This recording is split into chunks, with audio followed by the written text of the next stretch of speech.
যে রাস্তাঘাট হ্যাঁ এই ছাড়া আর কি আশীর্বাদ দেবো তাই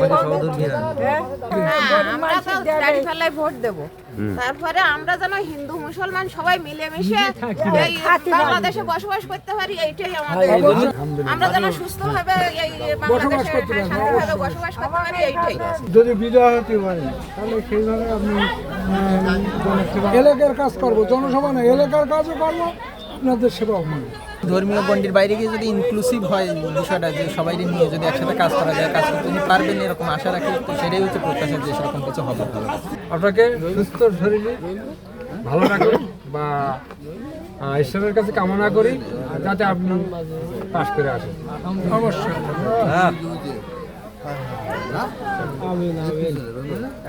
তা আমার জন্য আশীর্বাদ করবেন।